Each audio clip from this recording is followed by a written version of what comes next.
What up? This issue of Game Informer, Elden Ring, actually brings me up to date as far as the Game Informers I have. And it pisses me off because I actually recorded this whole thing and then hastily deleted it for some reason. But anyway, here we go again. Issue 343, Elden Ring.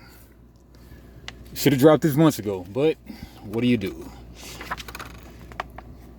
Right, there goes that Evertree, whatever you want to call it. And the editor's note. We've all been wondering what kind of footprint VR would have in video games. When I put on an Oculus Rift for the first time, I was blown away by how immersive the experiences were. They tricked my brain into thinking I was flying and about to be squashed by giants. The potential to take games to new heights was on display, yet was kept in check by the technology, low-res screens, cables to fuss with, and more. Over the last few years, it appeared VR would be for niche audiences. Valve showed us what a blockbuster experience could be like in VR through Half-Life Alyx. But it didn't give way to other developers going all in on VR.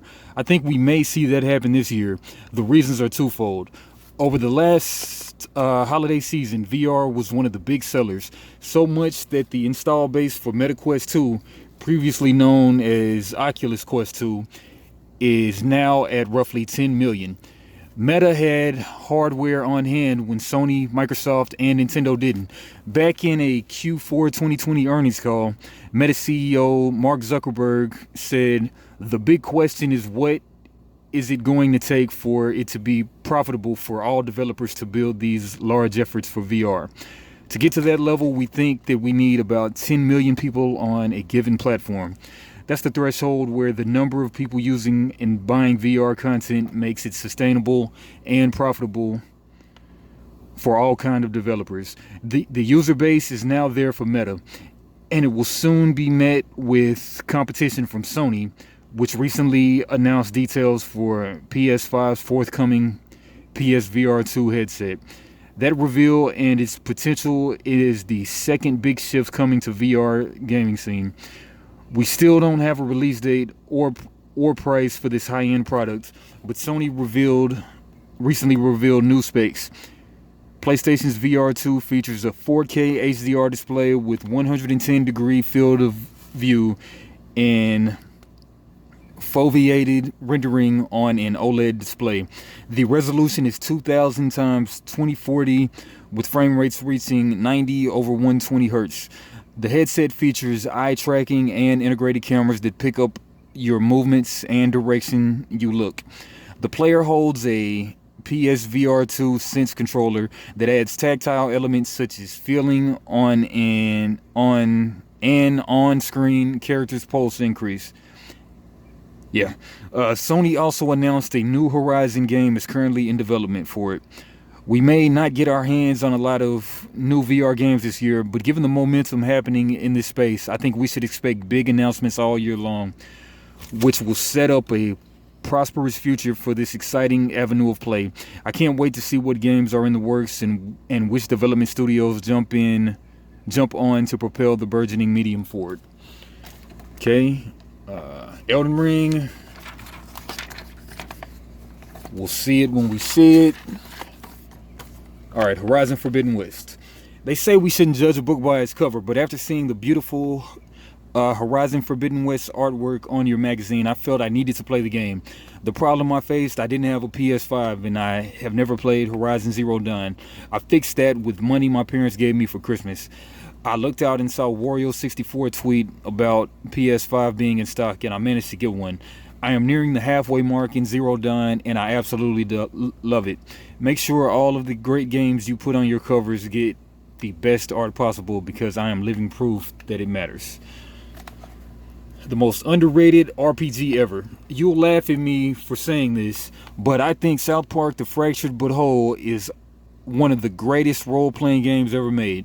I'll even go as far as to say it's the greatest licensed game ever made. It's penned by the same team that makes the show, looks and sounds just like it, and is a legit fun and hilarious from start to finish. It's also a huge evolution over the original game, The Stick of Truth, which is also criminally underrated.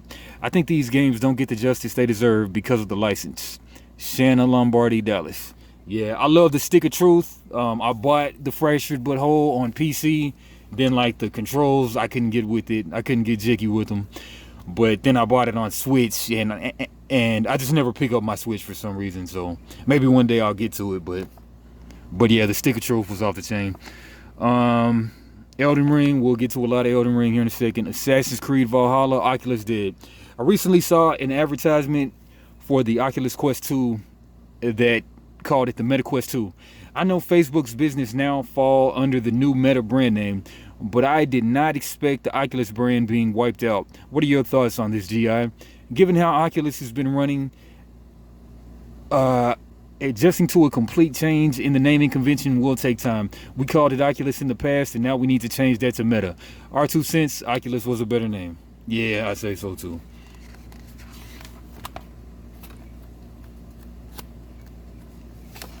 Yeah, skipping along.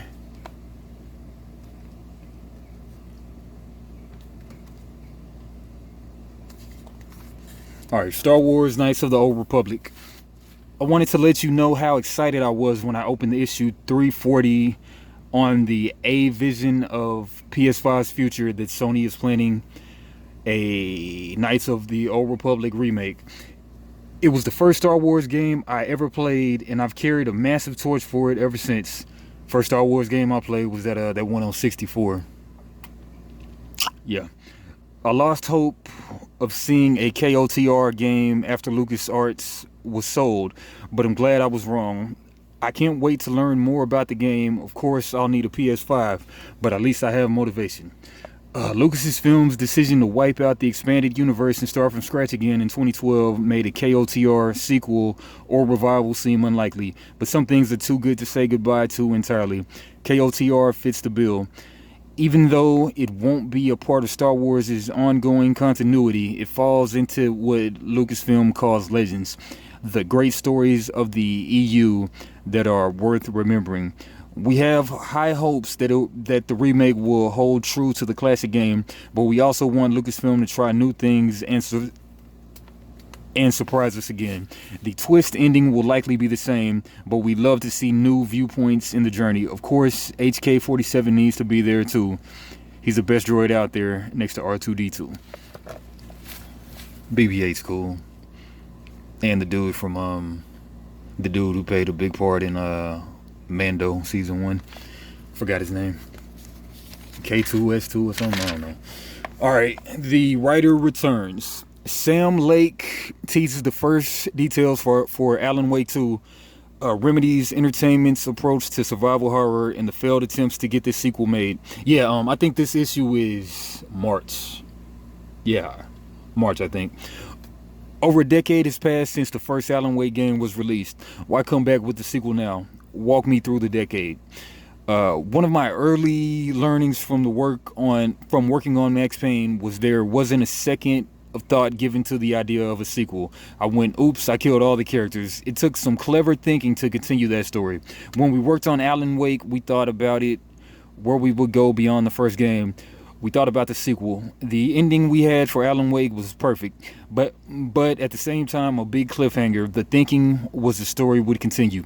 Time is important when pitching a project. Coming out of Alan Wake, I think the industry was thinking linear single-player experiences are dead. Nobody was really interested in doing more of that. We pitched continuing the story, but it never went anywhere. We took some ideas out of the pitch and made a much smaller scale game. Alan Wake's American Nightmare. As the conversation with Microsoft Studios went on, we concepted a different thing for them, which was Quantum Break. After coming out of that, we had a new concept for Alan Wake. We went around with new ideas of the game structure, and ultimately, after doing a round of pitching, concluded that we should lean on the new things and not have it be an Alan Wake game. That ended up being the birth of Control. Right, skipping to the last paragraph.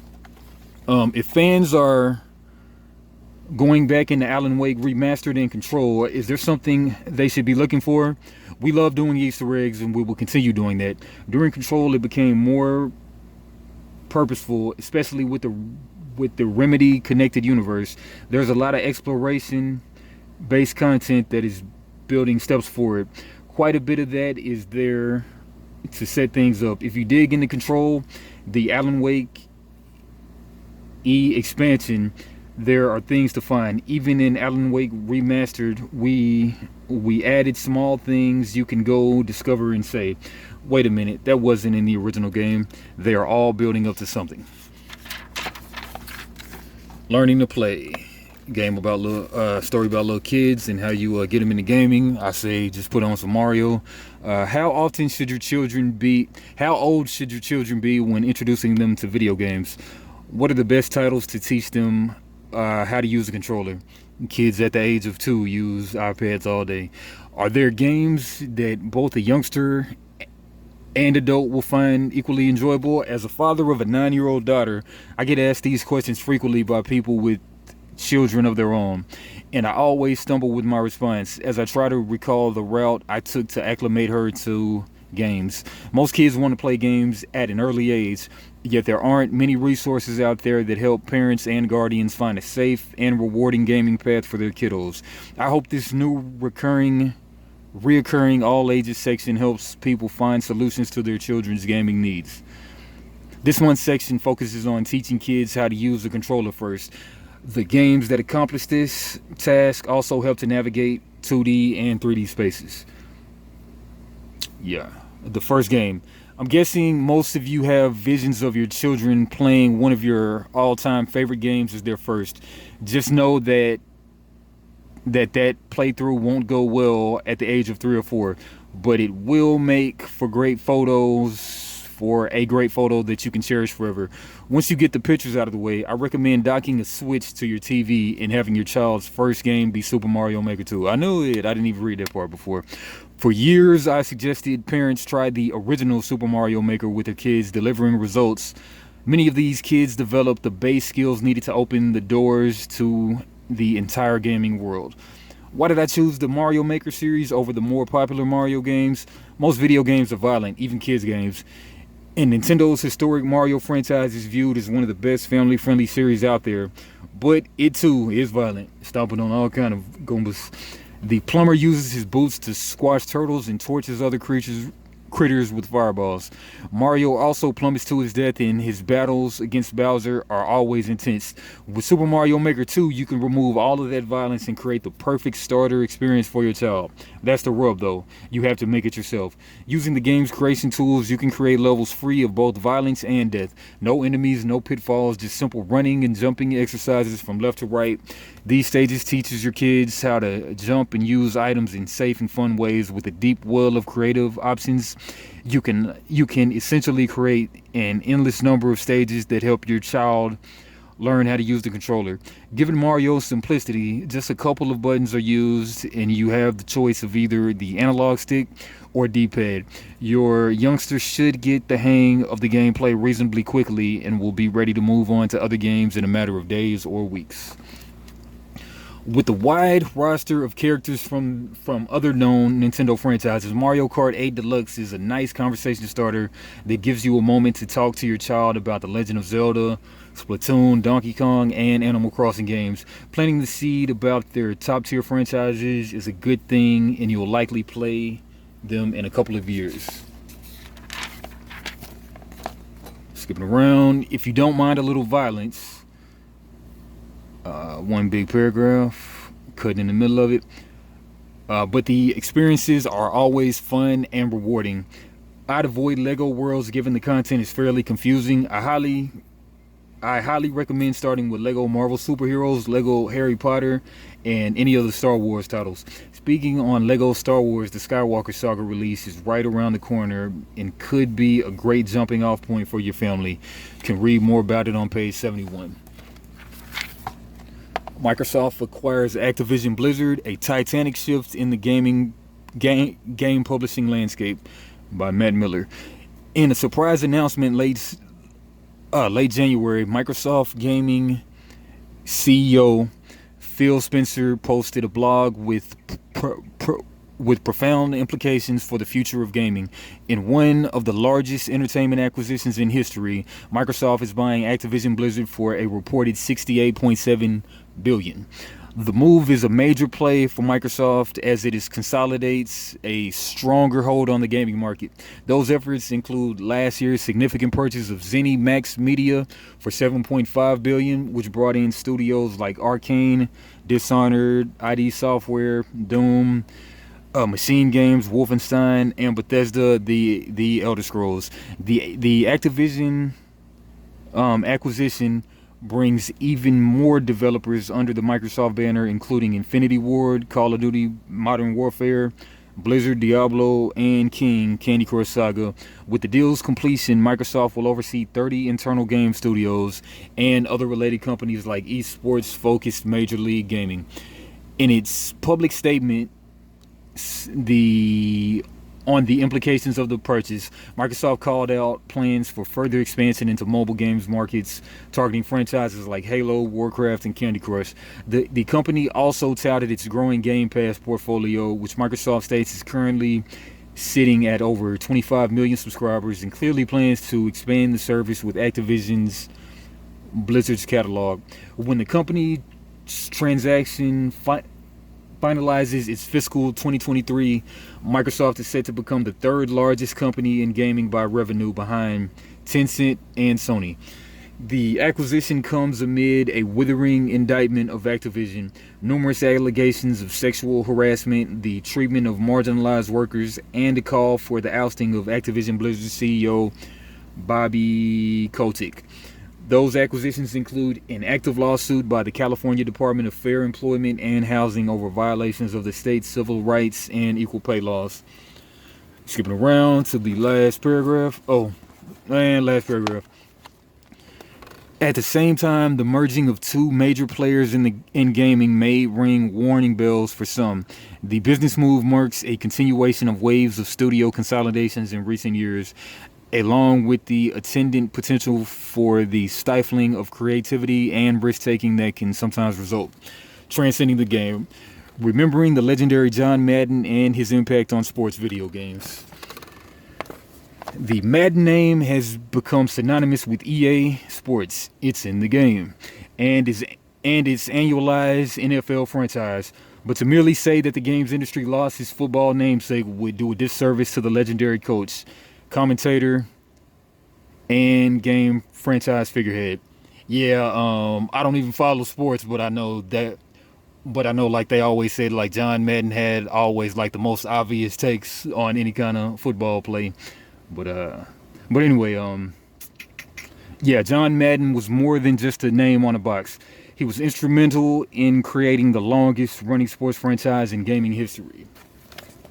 When Trip Hawkins founded EA in 1982, he wanted to take sports video games to the next level. He aimed to create a football game that was realistic, fun, and above all else, authentic to the sport. Football is really complicated, Hawkins said in a Netflix 2020 high score limited series.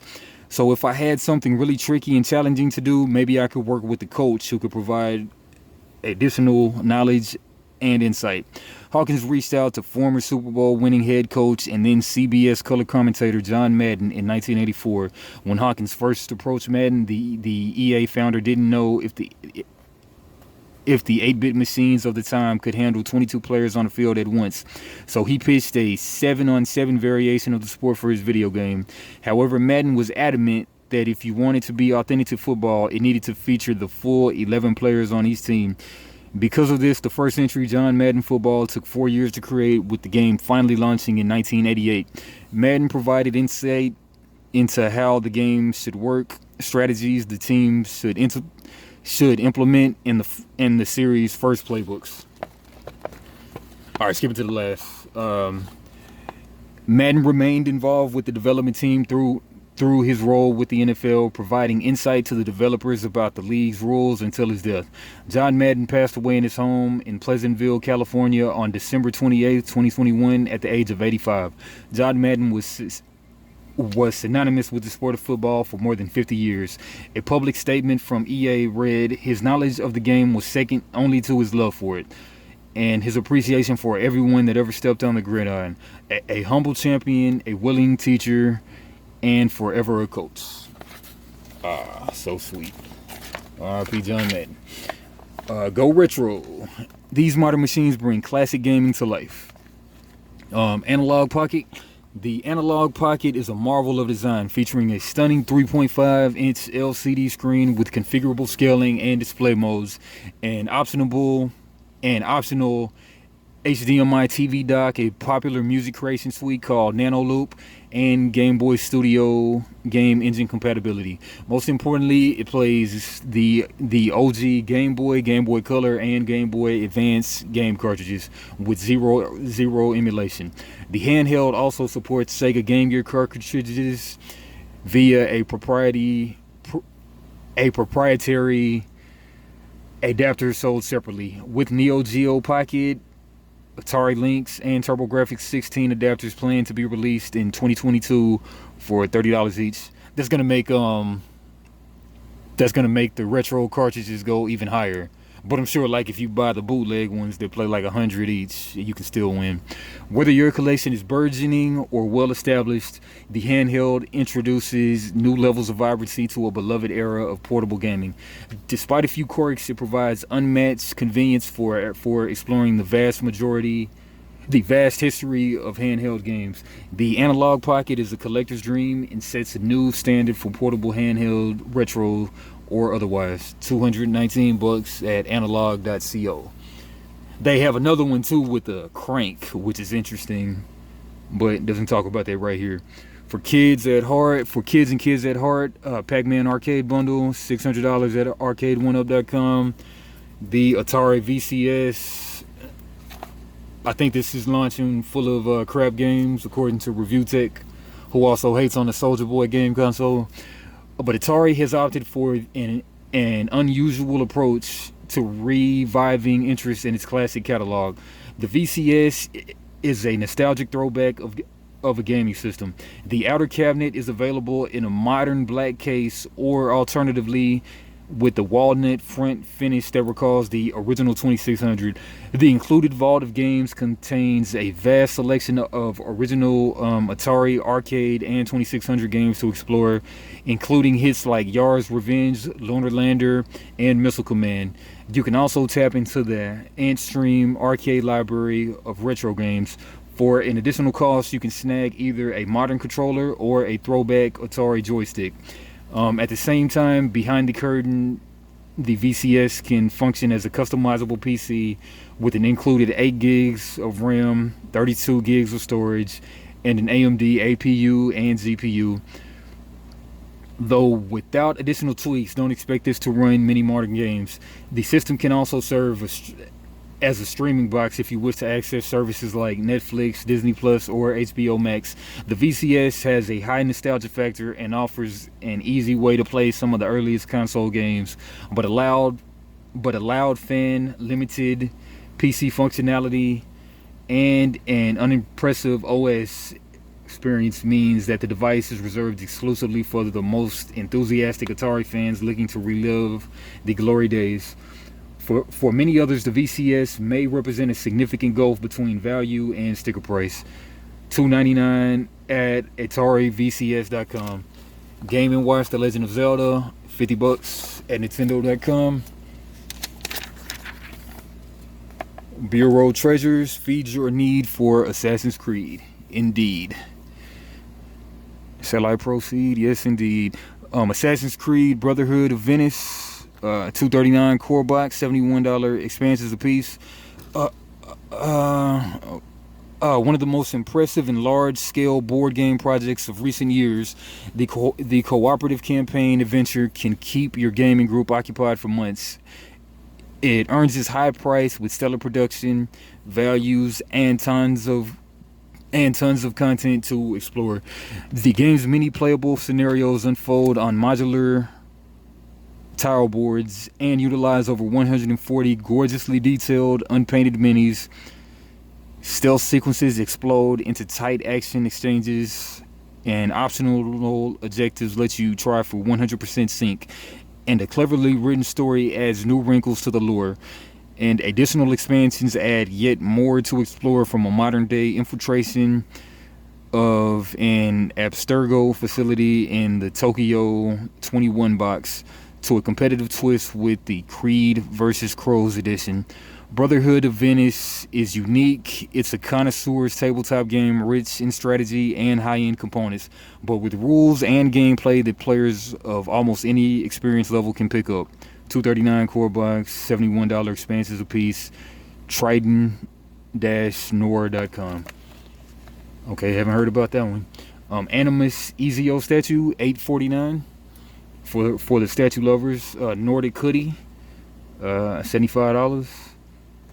There, I guess. Assassin's Creed Atlas, AbramsBooks.com, $40. Notre Dame art print, $25 to $300. That's nice. All right, forging the future of fantasy. Taking aspects of the Souls franchise, Bloodborne, and Sekiro, From Software's teams up with the legendary fiction writer George R.R. Martin to create its biggest, most ambitious title in Elden Ring. Based on almost 10 hours of hand-on action with the game, it's safe to say From has succeeded in creating something incredible. By Daniel Tech. Okay, Elden Ring is From Software's latest offering in a line of dark fantasy action RPG fare that has been continually refined and reinvented since Demon's Souls landed on the PS3 back in 2009. While previous worlds have been immersive and captivating to explore, Elden Ring represents a grandiose shift. From Software brings everything it's achieved in the past decade of releases into this singular, massive entity that brings the best bits of the previous creations into a vibrant open world. As always, From Software's honed duality of challenge and triumph go hand in hand, and players will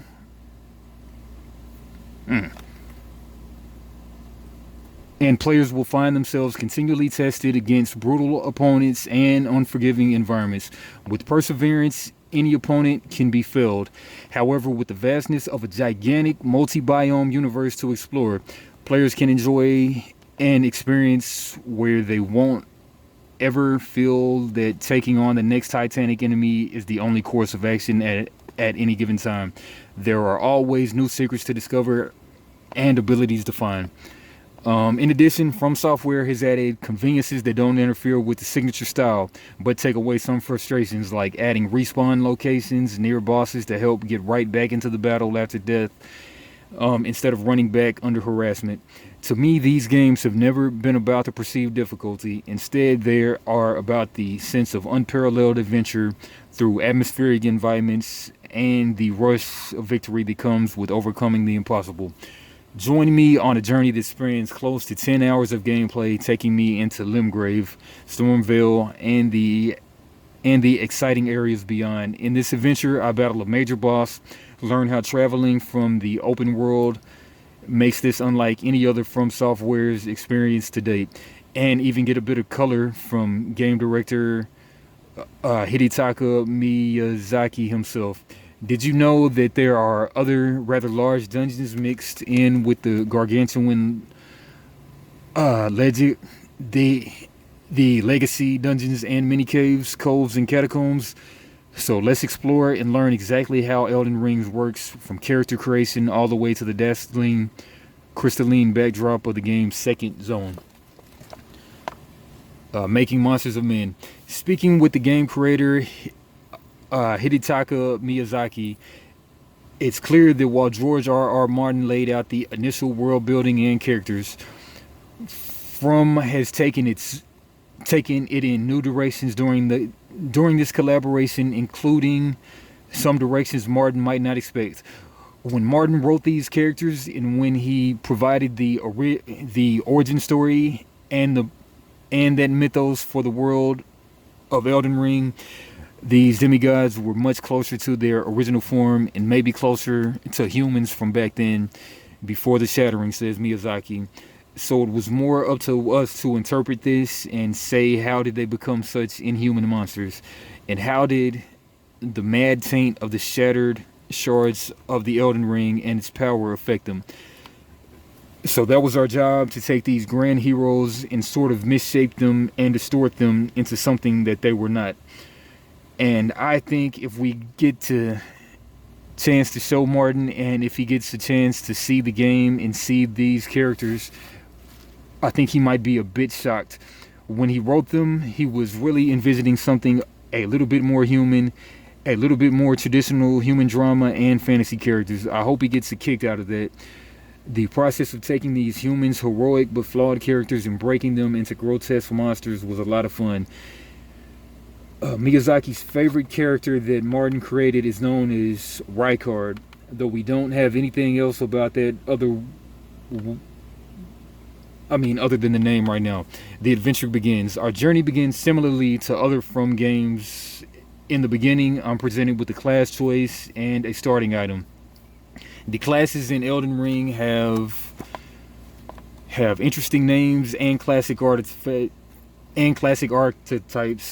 and it's important to remember that your selection here is merely a selection of starting gear, stat allocations, and abilities. They don't lock you into any particular playstyle for the duration of the game. There are 9 starting loadout options, including a take on the Deprived class from Dark Souls, which starts at the lowest level possible, leaving you to build your character entirely as you please. And other classes come with an assortment of spells, gear, and starting ashes, which are abilities tied to your equipment. These allow players to pick builds without traditional magic and still retain some powerful skills. Ashes include a vast assortment of abilities that range from continuous melee attacks, spectacular area of effect, blasts, buffs, shouts, and more. In Elden Ring, many of these ashes are modular and can be applied to various armaments. So if you find an ability you enjoy, and you may be able to swap it out with another item. Okay, I select the hero class for this play session, a character with a healthy chunk of strength, HP, and an X. This is more akin to a barbarian type if we're going by Dungeons and Dragons archetypes.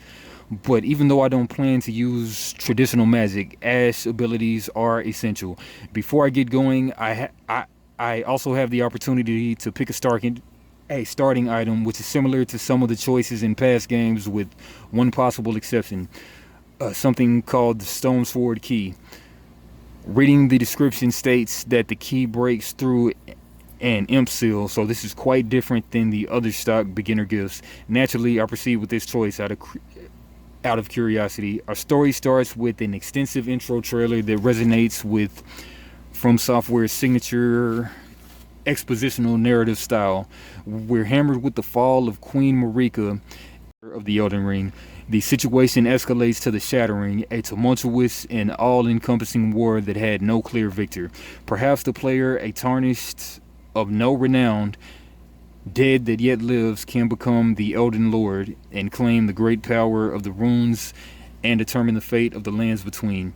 A maybe this is going to be a big boss section of this intro is analogous to other From Software openings, where we see some major characters and formidable foes in quick succession, including the loathsome Dung Eater, a deathbed companion, an all-knowing knight, and a chieftain of the Badlands. Okay, skipping around. The automated chariots follow paths down massive corridors, murdering anything in their way. The player must cleverly time their movement from the safe alcove to maneuver downward. There's high potential for death here, and after dying a few times, I decide to move on as time is limited and there's a lot to do.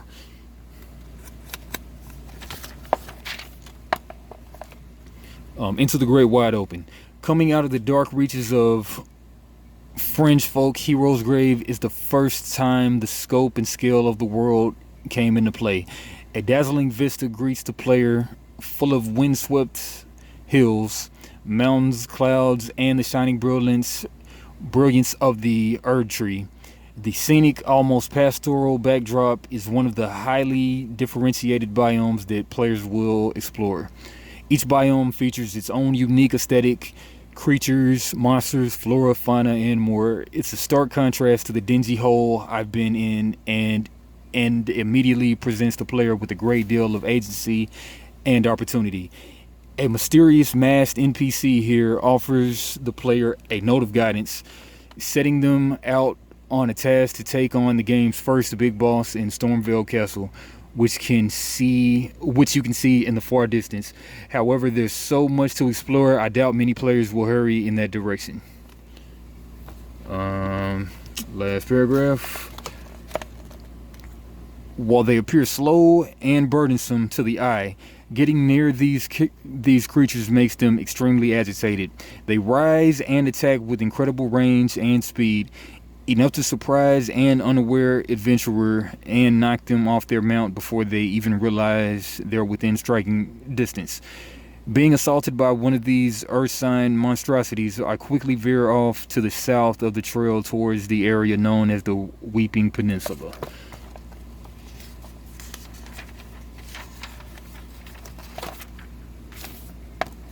The horrors of Castlemore. Along the path lies a busy bridge, the Bridge of Sacrifice. Because the approach is full of melee, ranged, and artillery foes, it's a segment that begs the player to either take another route or push through with torrents velocity. Beyond the bridge, I meet Irana, who has escaped from a castle to the south. She tells me that Castlemore is a place where frightful howls have brought despair and ruin to all its inhabitants. Werewolves, perhaps? It's up to the player if they want to explore and see what happened. Okay, having bested the boss, I receive a new weapon, the Colossal Grafted Blade Greatsword.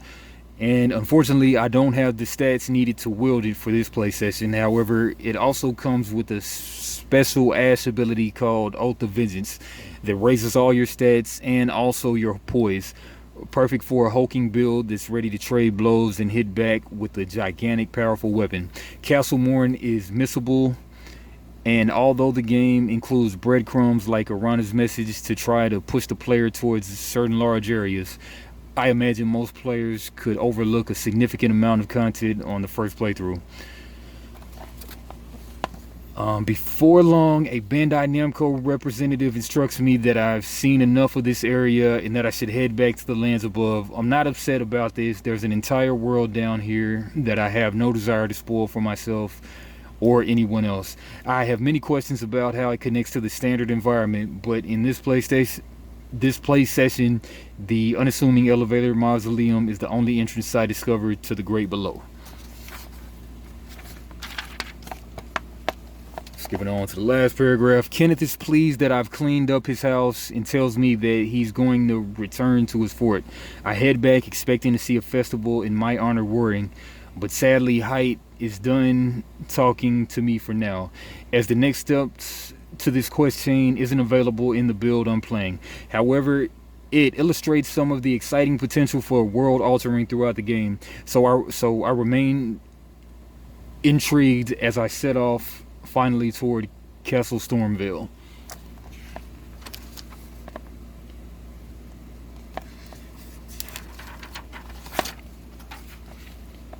Okay, just pick up middle paragraph. There's a closed door and a silent figure leaning up against the wall in an adjoining room. While he won't talk to me, he does give me an emote for interacting with him, one that lets me execute my own nonchalant wall lean.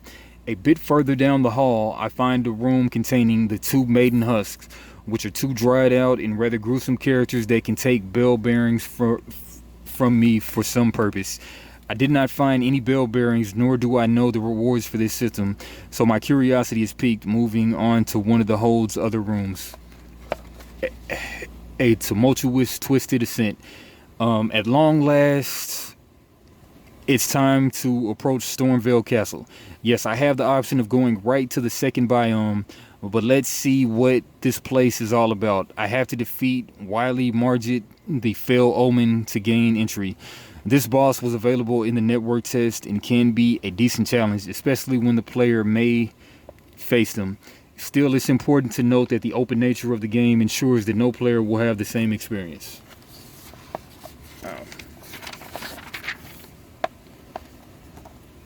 Godric the Grafted. As I continue to ascend the castle, I also note another imp vessel here I can activate with the stone sword key, making me think that these keys function as consumables to find special items, much like the Pharaoh's Lockstones in Dark Souls 2.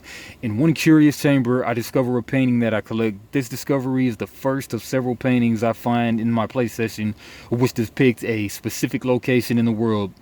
The description of the item states that I may find the artist's spirit if I go to the area shown in the painting. Trying these paintings to exploration, memory, and map mastery, I also run into a small contingent of pot creatures. Unlike our friend Alexander, these pots are hostile and attack me on sight. The large pot in the group features a spinning whirlwind style attack that inflicts significant damage, so it's unwise to underestimate these vessels. There's a ton more to explore and discover in the castle, but eventually the journey takes me to Godric the Grafted, a significant challenge, and a demigod lord. With Godric defeated, I obtain a great rune, a remembrance of Godric. You can consume the remembrance for a large chunk of runes, but I also assume this is the equivalent of a boss soul in that it can somehow be transposed or altered into a weapon, armor, or magic down the line. For a little bit of additional flavor, the gatekeeper from the beginning of the dungeon shows up and stomps on Godric's fallen head, talking a lot of smack and asking him what a big bad leader he is now. I hope with my victory, the people in Stormvale will stop slicing people apart and attaching organs. But we'll see what happens.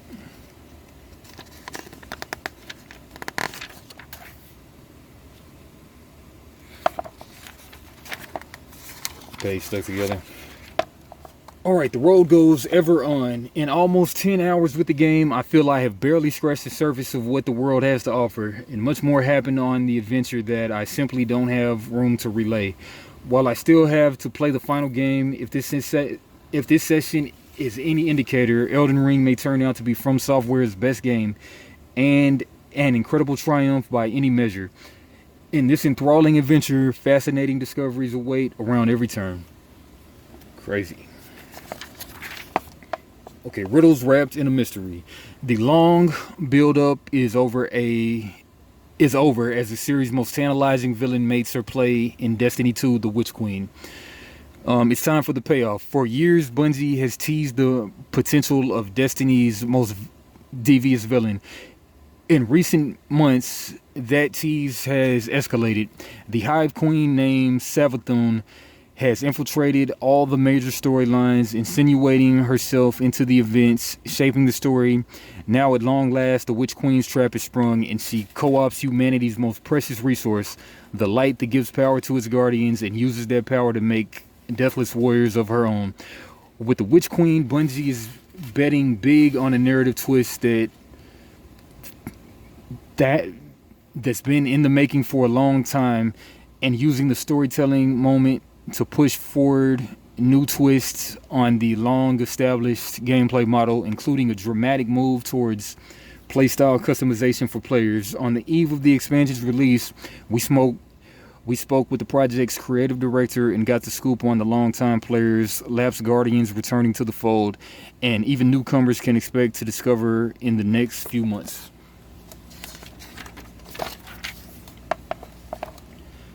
The villain Savathun, the most cunning hive foe that we've ever had, is front and center, says creative director James Sy, and it would not be a Savathun story if there were no trickery.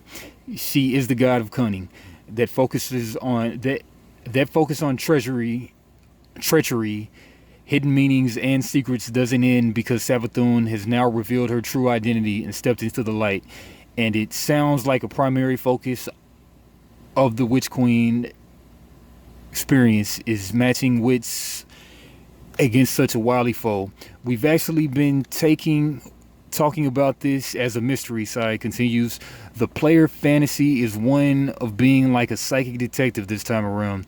You're going into this uncertain destination, this creepy, beautifully grotesque, twisted wonderland kind of a place. What's the mystery here? And what can you trust? Skipping. Glaives are just one of the many weapons you can build and tweak with the new weapon crafting system. This complex new system fulfills a desire many Destiny players have voiced for years, a chance to devise their own custom arsenals, modifying weapons to support a personal playstyle. Weapons crafting starts with a pattern which can be used to create the first form of a given weapon. Using that weapon in combat gains levels that enable you to further tweak its capabilities, from intrinsic properties like ranged or handling increase to magazine attributes and other consequential adjustments. Eventually, you'll be able to alter its core traits and perks like rampage or killing wind. You're also gathering crafting resources both through distinct resources out in the game world, as well as by dismantling other weapons. Optional consumable mementos even let you unlock cosmetic changes to your weapons. Last paragraph. After significant delays that push the Witch Queen into the new year, Destiny players have high expectations for a refresh that reinvigorates the long-running hobby game. While the full scale of that refresh won't be apparent until weeks into the new expansion, it's safe to say that Bungie has a clear plan ahead of its for continued evolution. After all, the Witch Queen is the first in line named expansions already in the books. But before the final shape can coalesce, the complete picture of Savathun's deceptions and trickery must come to light. And those developments have the attention of a rapt fan base. Our most anticipated games of 2022 and beyond. New gen platforms have hit their stride, and we're thrilled about the months of gaming in front of us. We're starting the year off right with a look at precisely which games have us most excited. Beyond upcoming titles releasing around the time you read this, like Horizon Forbidden West and Daylight 2, Stay Human, and games we're highlighting elsewhere in the issue like Elden Ring and Destiny 2, we've selected 50 additional games we can't wait to play. Read ahead to learn which games are drawing our most focused attention and why those titles are set to reshape the gaming landscape in the near future. Star Wars Eclipse. With the conclusion of the Skywalker saga movies, Star Wars fiction has been moving into a new direction. Into new territories and time periods to open new avenues of storytelling. While many fans have been following the TV projects like The Mandalorian and The Book of Boba Fett, and now Obi-Wan, other promising efforts have been unfolding in the comic and novel spheres, especially the High Republic stories. That's a period a few hundred years before the movies, during which the Galactic Republic is at its most powerful, but facing equally powerful threats to its control. Quantic Dream, the studio most recently behind Detroit, Become Human, and Beyond Two Souls, is delving into that potential and crafting its own story of alien species, space battles, and lightsaber wielding Jedi. Okay, Avatar: Frontiers of Pandora. With no look at gameplay just yet, it's tough to get truly excited about playing Frontiers of Pandora. Planet of Luna. As a fan of cinematic puzzle platformers like Limbo and Little Nightmares, Planet of Lana had my curiosity from the get-go. Granted, it's not a horror experience, but rather a sci-fi tale about a young protagonist and her cat-like companion on a planet-hopping space odyssey. Yeah, Limbo was great. Always got to come through with a spider type thing. Gotham Knights. I think Batman Arkham Origins gets a bad rep as the only Batman Arkham game designed by a studio other than Rocksteady. It got heat for being derivative. Some criticisms might be valid, but Origins remains an entertaining exploration of Batman's early years and is full of great combat and fun open world adventuring. As such, I'm excited to see what developer WB Games Montreal does next in Gotham City. Suicide Squad: Kill the Justice League. Suicide Squad killed the Justice League. Looks like a supremely fun romp through the DC universe. Now that James Gunn's The Suicide redeemed Task Force X on the silver screen, we can't wait to see what kind of hell we can raise in Rocksteady's take on the team.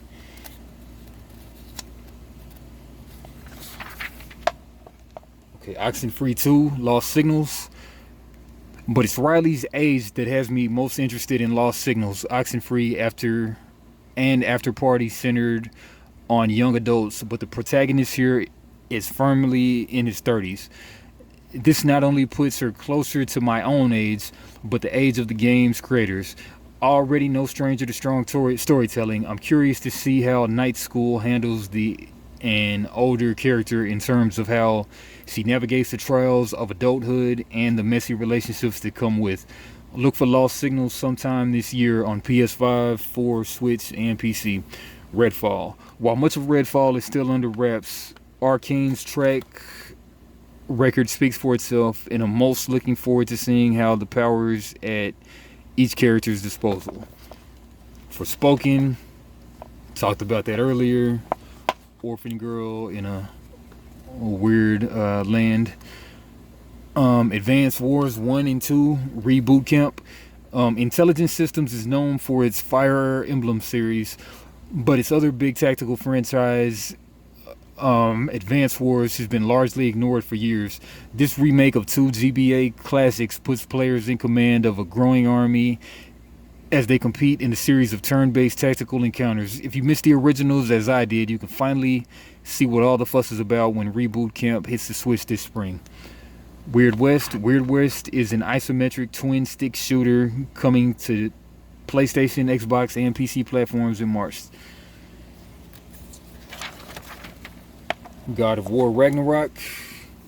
Ragnarok is coming. According to the intense action we've seen thus far, Kratos and Atreus will battle new enemies, including Centurion-like creatures and possibly the God of Thunder, Thor.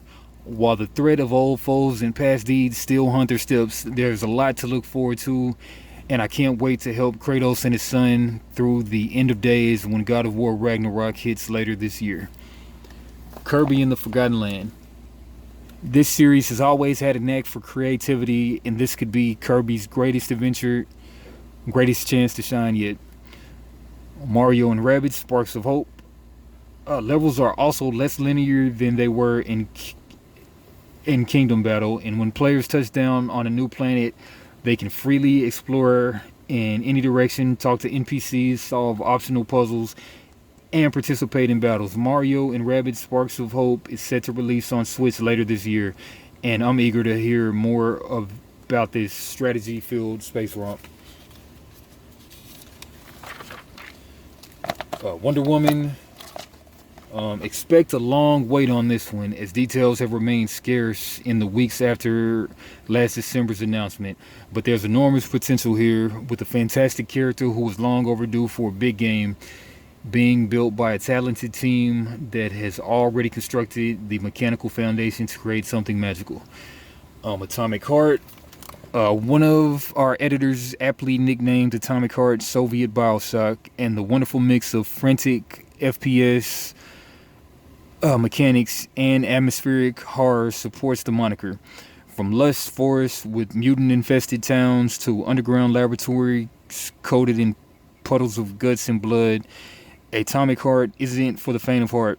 P3 joins a cast of oddballs, including an older woman with an oversized ladle. I hope she uses that thing to slay monsters, so you won't feel too lonely during the adventure. But the primary objective and overarching story have yet to be announced. Hogwarts Legacy. The school itself and its place in the series timeline have me most sold on Legacy. Having a modern way to explore Hogwarts and role-playing the wizard or witch in training life is a dream for a Harry Potter fan. Being able to meet characters from the bygone time or uncover new stories untethered from the well-worn territory of the books is exciting. Enough for me to want to enroll for whatever Avalanche is cooking up. Saints Row. A new boss has appeared from the growing conflicts in Santo Alesso, with an accompanying crew of three colorful personalities: Nina, Kevin, and Eli. The four deviant heroes partake in drug deals, heists, gunfights, and other criminal ventures to make a name for their purple-colored titular faction. The Saints Row reboot, like the first two games in the series, is all about building an empire, with visuals bolstered by new-gen consoles and yet another campaign that's playable in co-op, something GTA fans have been yearning for. Saints Row might even reach greater heights than its predecessors. Sea of Stars. Sabotage Studios' Sea of Stars is oozing with charm as you take on the role of two children of the solstice. Sun powers and moon powers combine for potent eclipse magic on your quest to defeat the Fleshmaster. Sea of Stars is scheduled to launch on Switch, PC, and more sometime in 2022. Euden Chronicle 100 Heroes. Remember Suikoden? It's okay if you don't, because we're essentially getting a modern day entry with this title. It's a classic turn-based JRPG with over 100 playable characters collect and master. So you'll be scrambling to assemble the best team. Funded by Kickstarter, this new take on the classic subgenre is coming to PS5, Xbox, PS4, Xbox One, and PC in 2023. Hollow Knight, Silksong. Okay, it's been a long-awaited sequel to Tom Cherry's beloved Metroidvania. Hollow Knight Silksong was originally planned as DLC, but the developer decided to expand the scope in full title. Okay, Stalker 2. It's the quiet moments in Stalker 2, Heart of Chernobyl, that have me most interested.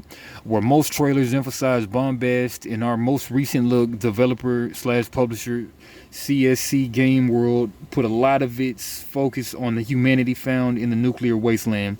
Couple that with some of the best visuals we've seen in next-gen machines, and you have a game I'm bound to check out when it's released in December for Xbox, XS, and PC. Little Devil Inside. Little Devil Inside has been in the works for several years, but I didn't lay eyes on it till June 2020. PS5 showcase. In a way, that's a blessing. Waiting over a year and a half for this charming looking adventure game has been agonizing. I can't imagine knowing about it back in 2015 and still waiting for it to drop. Stray. Any cat owner will tell you felines are fascinating creatures. Despite spending most of their days lounging around and begging for food, you never know what new hiding spot, ridiculous hunting pursuit, or animated reaction a cat will find.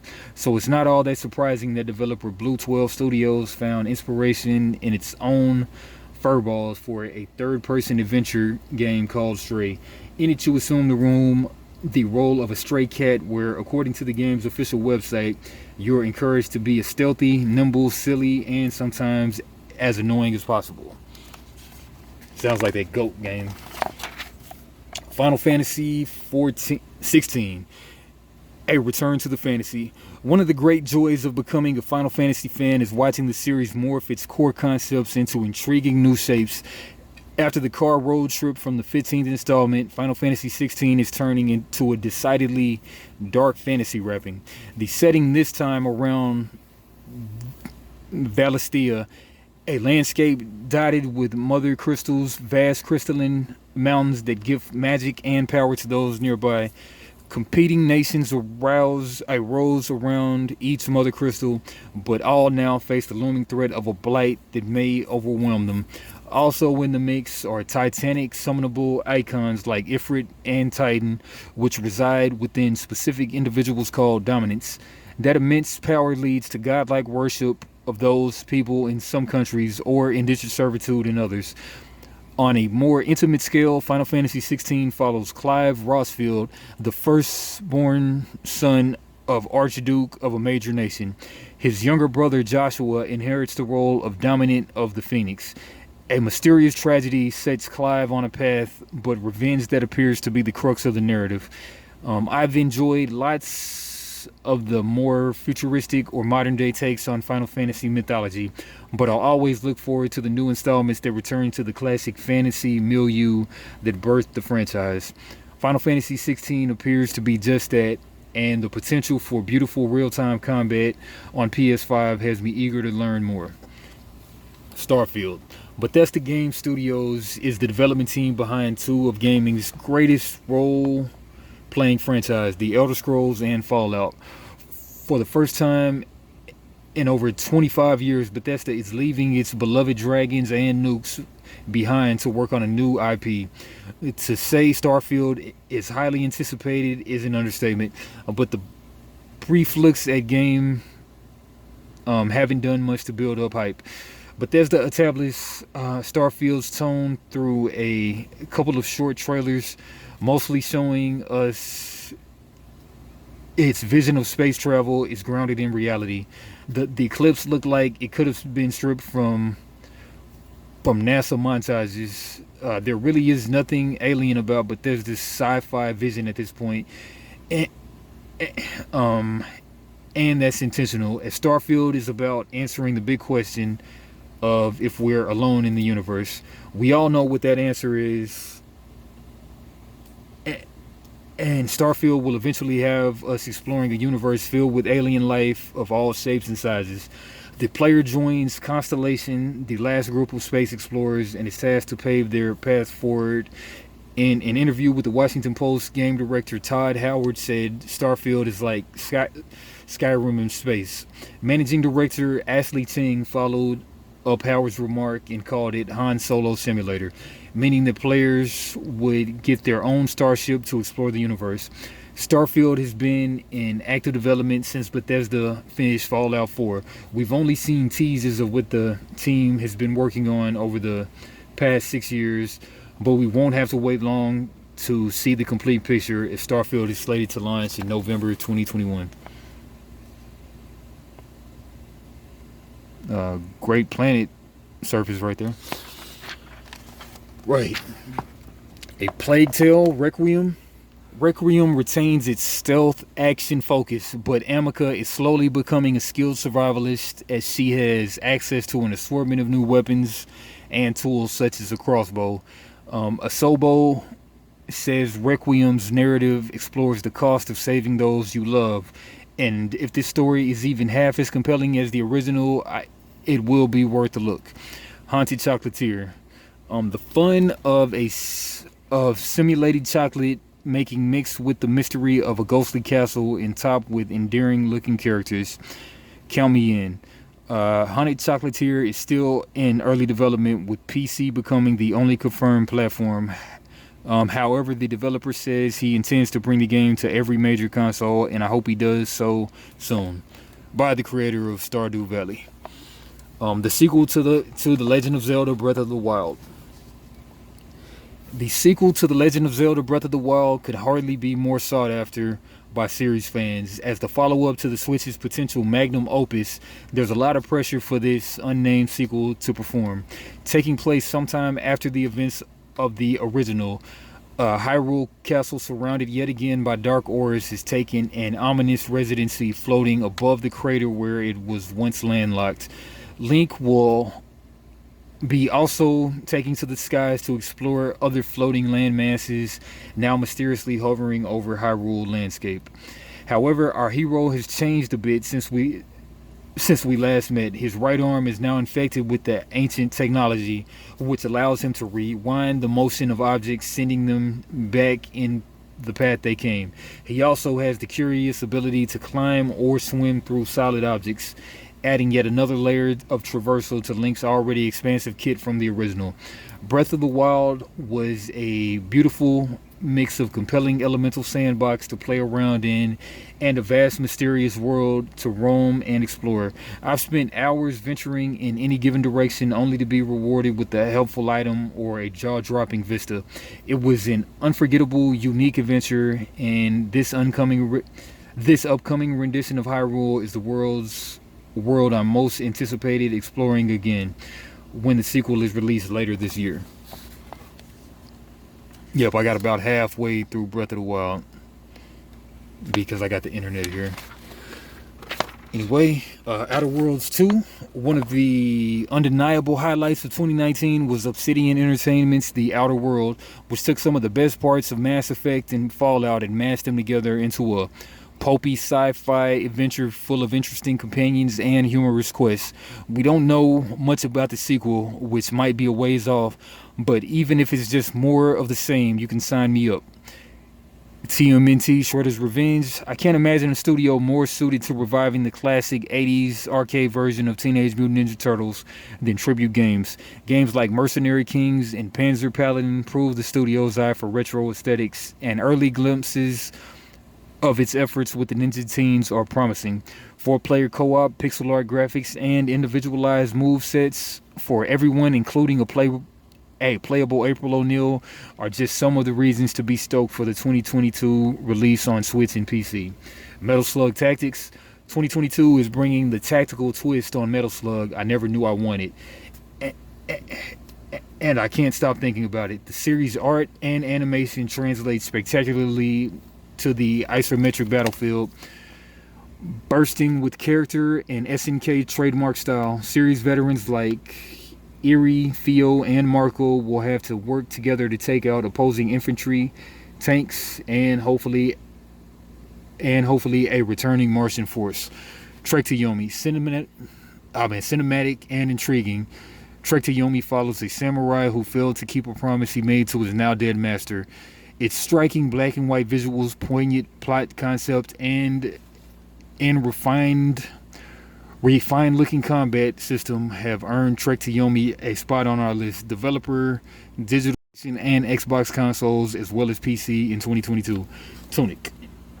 Tunic's March 16th release date is just around the corner. After spending hours combing through the game's demos and getting destroyed by the unexpectedly intense combat, I can't wait to see this Zelda-inspired adventure. Tunic's gorgeous aesthetics and buttery feel have me chomping at the bit to get my hands on it when it comes to Xbox consoles and PCs this spring. Somerville. A new Somerville teaser premiered at the Game Awards 2021, showcasing the deeply personal and emo story at the heart of Jumpship's debut indie. A man escorts his family across an invaded, crumbling Earth while bipedal machines, floating spires, and other technological wonders patrol the scorched wasteland. And Somerville has no release date, but its 4 short trailers are more than enough to keep sci-fi fans hooked. Salt and Sacrifice. Salt and Sanctuary was a delightful 2D take on Souls-like formula, so I can't wait to see what Sky Studios is doing for its second foray into bleak realms, big swords, and bigger bosses. In Salt and Sacrifice, we're poised to become the scourge of all mages, roaming to hunt down the most dangerous magi in the land. Salt and Sacrifice is coming to PS5, PS4, and PC in 2022. Marvel's Midnight Suns. It's card-based take on traditional superhero action that has me so excited about Midnight Suns. As more and more third-party action adventure superhero titles arrive, it's refreshing to see that Marvel is willing to take a risk as big as this. I only hope it pays off. Ghostwire Tokyo. Ghostwire is expected to come out in spring, and I'm excited to dive in blind to see what nastiness awaits for me in the back alleys and main thoroughfares of Tokyo. Overwatch 2. Overwatch 2 primarily focuses on co-op, PvE story missions, something fans have clamored for. It also changes the competitive gameplay to 5v5, with each team having only one tank. To compensate, tanks will play more aggressively and be less of wall protection. Heroes have also been reworked, like rightfully taking away Mai's ability to freeze enemies in place. All the aforementioned changes alongside new heroes, maps, and modes should shake up the game and hopefully catch our attention once again. Multiverses. Yet another mascot-packed fighter isn't what intrigues me about Multiverses. Like Nintendo's efforts, it's more the near omnipotent potential of its roster, which could range from superheroes to wizards to metal Goliaths. I have the feeling we've only seen the tip of that iceberg. Likewise, the focus on 2v2 matches and class/role structures for each combatant is rather enticing and may bring some much needed innovation to the somewhat formulaic platform fighting template. Not to mention, with its cross-platform F2P model, I could have the Multiverses collection ready at a moment's notice to start some fun, friendly competition anywhere. Bayonetta 3. Bayonetta 3 appears to be more Bayonetta. This is quite literally the only thing I want. When I think about Bayonetta 3, I get most excited about all the weird and unexpected places it might take me. It doesn't hurt that the series has long had some of the best gameplay in the game industry, but its surrounding package that had me looking forward to revisiting my favorite witch. Tiny Tina's Wonderlands. One of the signs of a great class-based game is if it's hard to decide which playable character you want to try first. I'm still trying to make up my mind as we steer towards the launch in just a few weeks. Senua's Saga, Hellblade. If these two trailers are a taste of what to expect in 2022, then we can't wait to dive into Senua's mind. Marvel's Spider-Man 2. After meeting in Insomniac's first Spider-Man game, Peter and Miles seem to be in top form in Marvel Spider-Man 2. The two take down baddies with ease in the trailer, but a more sinister presence looms as Venom emerges from the shadows to challenge the web-slinging duo. I can't wait to see the Spidey symbiote showdown in PS5 in 2023. Wolverine is the star of Insomniac's next Marvel game.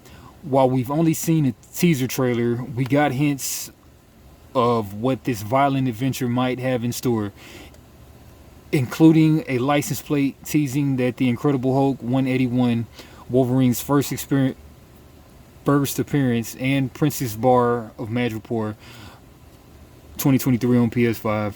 Triangle Strategy. While we still want another entry in the Final Fantasy Tactics franchise, Triangle Strategy may satiate the strategy RPG appetite. With turn-based combat and grid action, maneuvering your units into the right position to strike is critical. In addition to Triangle Strategy, includes some massive politicking on a world stage where your decisions influence the outcome of the greater war, characters in your team, and more. Triangle Strategy is coming to Switch on March 4th. Splatoon 3. The frenzied and fresh third-person shooting franchise from Nintendo returns to Switch this year, featuring new weapons and items, plus a new hub known as Splatlands. Splatoon 3 looks to build upon the first two titles in several ways. On top of the beloved multiplayer suite, players can also compete in a new single-player story mode called The Return of the Mammalians. The Callisto Protocol. Though I'm itching to see gameplay, the idea of Callisto Protocol and the pedigree of Striking Distance has me drooling over the possibilities. 2022 should, with any luck, be the year we get a closer look at the game and hopefully a release date by the Dead Space folks.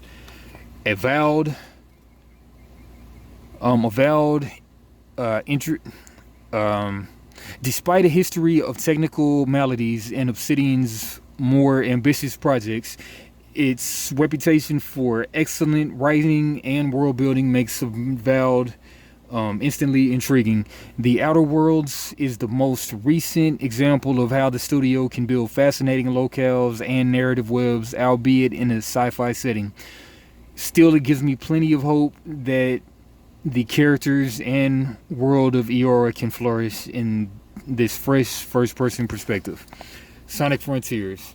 The trailer we saw only features a combination of CG sequences and in-game flyovers with small teasers of what the narrative could hold. Sonic Team promises more information in the coming months, but for now, Sonic Frontiers looks to be one of the series' most promising games in decades. Lego Star Wars: The Skywalker Saga. The Skywalker Saga features over 300 playable characters and over 800 more to interact with. Following release TT Games in releasing additional character packs, one of which appears to focus on the Mando. And to the reviews. Rainbow Six Extraction. 7.25. Rainbow Six Extraction converts much of Siege's content library into an approachable co-op shooter, providing a tense environment for players of all skill levels. However, in a series industry-defining hits, this installment feels incredibly safe and markedly less gripping than its predecessor.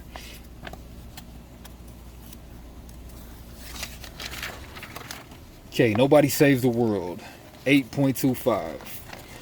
Despite its minor shortcomings, Nobody Saves the World is enthralling from start to finish. As I level my way through form ranks for the next body or ability, it's most fun when unleashing devious yet approachable combat scenarios, keeping me on my toes to keep the best solution to survive. Thankfully, it gives me plenty of those unrelenting loops throughout, just to find the time to save this funny little world. Final Fantasy XIV Endwalker, 9.25. Endwalker pulls off a spectacular ending to a complicated ongoing narrative, a testament to how far it's come since its revival in A Realm Reborn.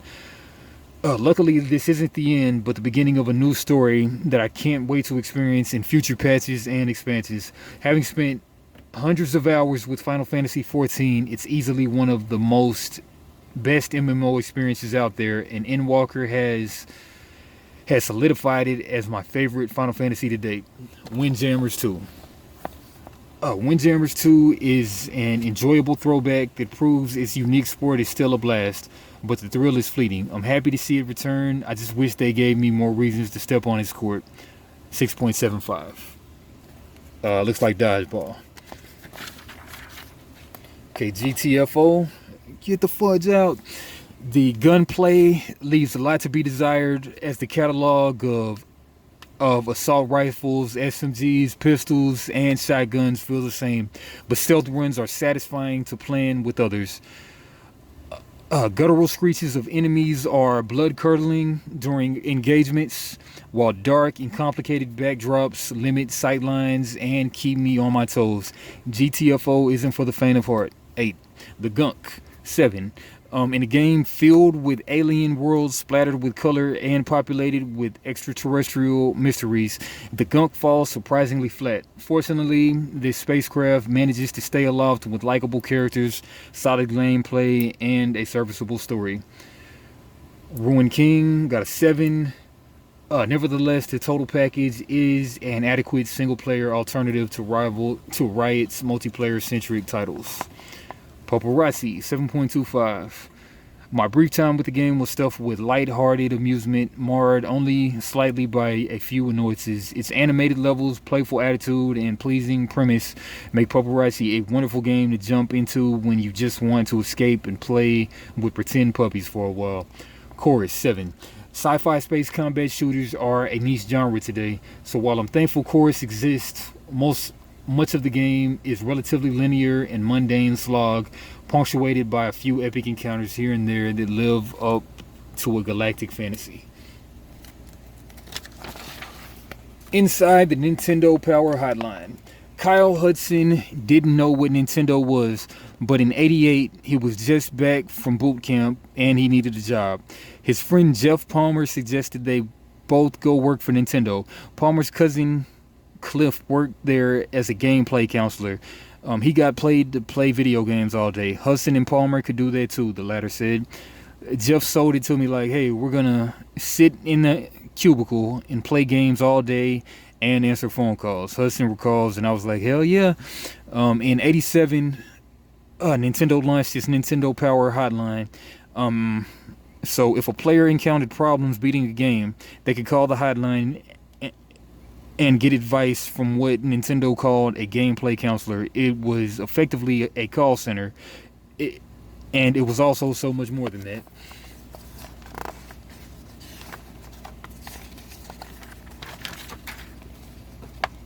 The best job in the world. Nintendo wasn't picky about who could be a gameplay counselor. In the earliest stages, All a person needed was to show up at one of the many temp agencies employed to fill seats and complete an application. If the temp agency called back, the first interview was breezy. It was basically, can you work this shift?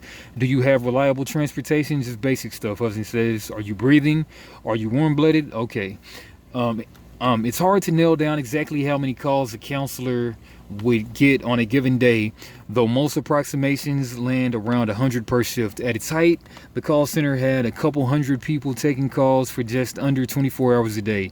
If each person is taking around 100 calls per day, in total the call center was receiving thousands of calls every day while it was in operation. Sam Hosier III, who worked there between 94 and 97, says at one point Nintendo gave out a shirt that said, "We've done 28 million calls." Despite the sheer number of calls, as every counselor we talk to tells it, after long enough working the phones, you start to identify the most common questions across Nintendo's most popular games. They may have taken over 100 calls a day, but most of those were the same 2 or 3 games.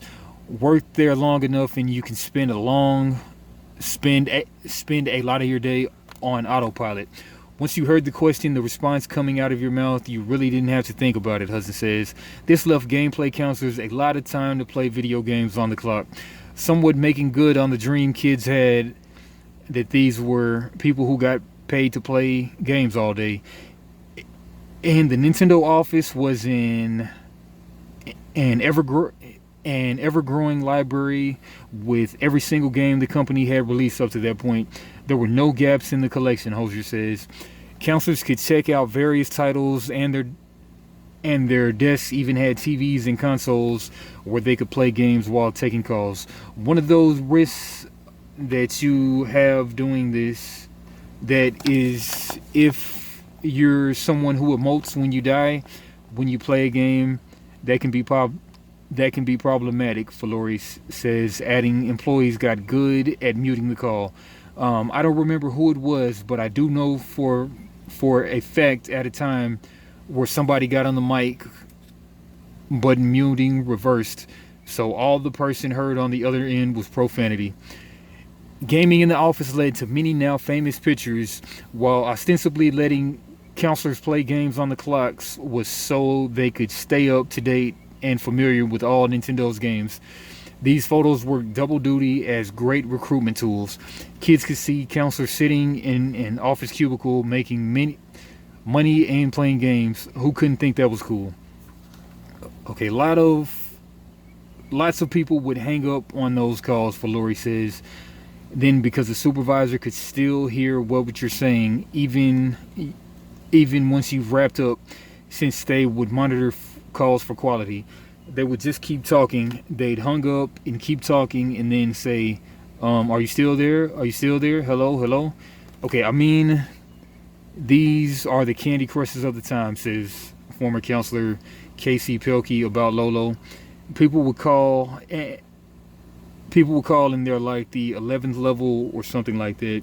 They're like, give me step by step and where we're talking block by block how to do something. It can take forever, and as soon as they do something wrong, it's a reset, right? Let's try it again. Skipping around. Okay, Mr. Arakawa, I remember him conveying to us through the managers that this is how we make the business successful, says Pelkey, who later worked as VP of marketing at the Tetris company where Arakawa served as president until 2013. If we don't get people through the games, then they're not going to want to buy the next one.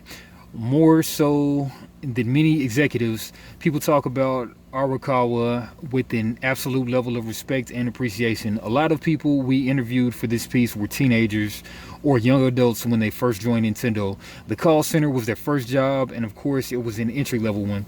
But Arakawa and his management team were insistent that should people put the work in, being a gameplay counselor could be a first step towards a career within Nintendo.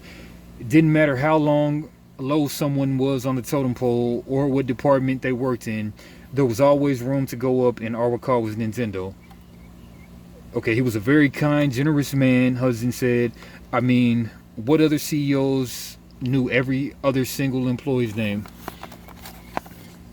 Okay, hang up. The Nintendo Power Hotline ran until 2005. Oh, wow, didn't know that. It was a major part of Nintendo of America's day-to-day business. Eventually, the green binders were replaced by a computer system called ELMO, or Electronic Manual Organizer, which streamlined looking up and finding answers. But after a while, technology phased out the need for gameplay counselors. If every walkthrough is easily accessible online for free, why would you pay to call a hotline, especially after it switched to a tolled 900 number from its original Redmond area code number? All right, last two paragraphs. The call center was the first step to joining the game industry for counselors we interviewed. Waters later worked on the Nintendo GameCube software development kit before moving on to a job at Microsoft. She's now a self-employed contract strategist. Hosier worked as an event production coordinator and assistant manager of trade events at Nintendo before spending time at other tech companies like T-Mobile. After working as a teaser for Nintendo, Filori worked for EA, Microsoft, Nike, and Oculus. He's now a technical programmer at Meta. The list goes on. But for all of them, it started in that call center. Sometimes you hear about something being this golden age, right? Filori says it felt like a golden age at that time. This is different. It's something new. It's different. This is a unique thing. I don't know that it could ever be recreated or replicated to be a part of the explosion of video games at that time. Oh, okay. It was weird. He adds, it was a very weird and unique thing. Right, last thing, fantasy fandom.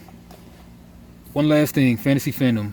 Yes, I'm a huge fan. Actually, from a while back, before he became more well known in the fantasy circles with a Game of Thrones, hitting the series and things like that. I really enjoyed his work, such as Tough Voyaging and Ferv Dream.